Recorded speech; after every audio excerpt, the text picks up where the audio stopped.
ऐसे ऋषि जिन्होंने स्वयं भगवान विष्णु जी की छाती पर मारी थी लात। उसके बाद उन ऋषि का भगवान विष्णु जी ने क्या किया?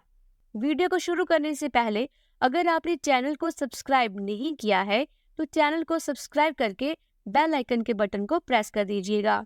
इससे ये होगा कि जो भी नई वीडियो मैं अपलोड करूंगी उसकी नोटिफिकेशन आपको मिल जाएगी। तो चलो बिना देरी किए आज की वीडियो को शुरू करते हैं।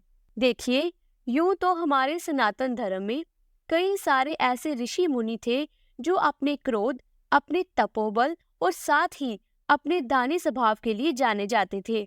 और उनमें से ही एक थे महर्षि भृगु। महर्षि भृगु ब्रह्मा जी के मानस पुत्र थे। उनकी पत्नी का नाम ख्याति था जो दक्ष की पुत्री थी। महर्षि भृगु सप्त ऋषि मंडल में एक ऋषि के समान माने जाते थे।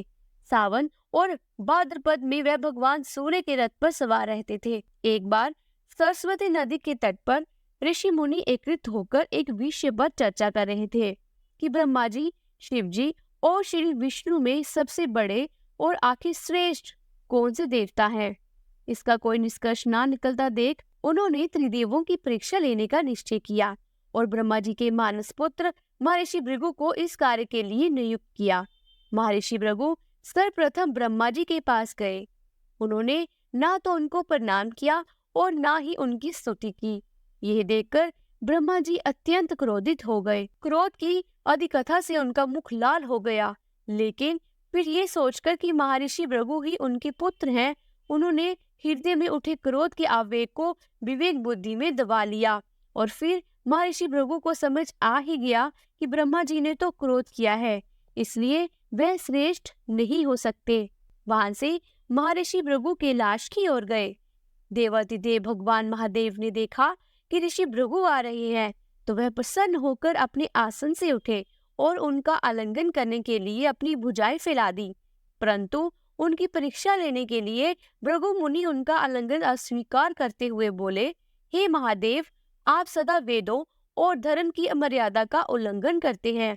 दुष्टों और पापियों को आप जो वरदान देते हैं उनसे सृष्टि पर भयंकर संकट आ जाता है, इसलिए मैं आपका आलिंगन कभी भी स्वीकार नहीं करूंगा। उनकी बात सुनकर देवाधिदेव महादेव रुष्ट हो गए और तिलमिला उठे। उन्होंने जैसे ही अपना त्रिशूल उठाकर उन्हें मारना चाहा, उसी समय भगवती सती ने बहुत ही विनय भाव से महादेव जी का क्रोध शांत कर दिया। कहते हैं ना दोस्तों कि भगवान शिव बहुत ही जल्द क्रोधित भी हो जाते हैं और वे बहुत जल्दी प्रसन्न भी हो जाते हैं। तो ऋषि भृगु की हरकत पर वह एकदम से क्रोधित हो उठे। इसके बाद भृगु ऋषि बैकुंठ लोक गए और उस समय भगवान श्री विष्णु देवी लक्ष्मी जी की गोद में सिर रखकर लेटे हुए थे। भृगु ऋषि ने जाते ही उनकी छाती पर लात मारी। भगवान विष्णु जी शीघ्र ही अपने आसन पर खड़े हुए और उन्हें प्रणाम करके उनके चरणों को सहलाते हुए बोले, भगवान, आपके पैर पर चोट तो नहीं लगी? कृपया इस आसन पर विश्राम कीजिए। मुझे आपके शुभ आगमन का ज्ञान न था, इसलिए मैं आपका स्वागत न कर सका। आपके चरणों का स्पर्श तीर्थों को पवित्र करने वाला है। आपके चरणों के स्पर्श से आज मैं धन्य हो गया। भगवान विष्णु का ये प्रेम व्यवहार देखकर महर्षि भृगु की आंखों में आंसू बहने लगे। उसके बाद वह ऋषि मुनियों के पास वापस लौटे और ब्रह्मा जी, शिव जी और श्री विष्णु के जहाँ के सभा का अनुभव विस्तार से बताया।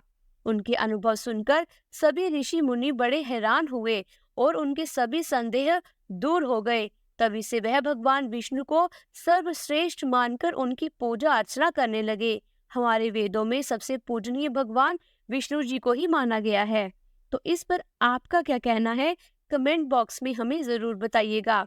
और वीडियो अगर अच्छी लगी हो तो लाइक करें, अपने फैमिली फ्रेंड के साथ शेयर कीजिए और अगर आप चैनल पर पहली बार आए हैं तो चैनल को सब्सक्राइब करके बेल आइकन के बटन को प्रेस कीजिएगा।